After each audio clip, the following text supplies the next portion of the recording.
In this Adobe Premiere Pro tutorial, we're going to learn how to change the default still image duration. By default, when you import an image into Premiere and place it on the timeline, it automatically appears for a fixed number of seconds. But you can change that default setting. Let's begin. Go to the top menu and click on Edit. Now choose Preferences and then click on Timeline. Inside the timeline settings, look for the option called Still Image Default Duration.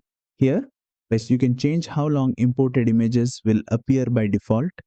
You can enter the duration in seconds or frames, depending on your sequence display format.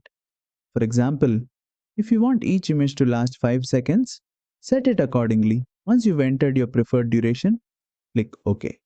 From now on, every new image you import and add to the timeline will use that updated duration automatically.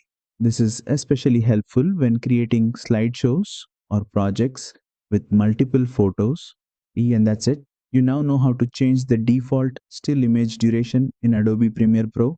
If this tutorial helped you, don't forget to like, share and subscribe for more Adobe Premiere Pro tutorials.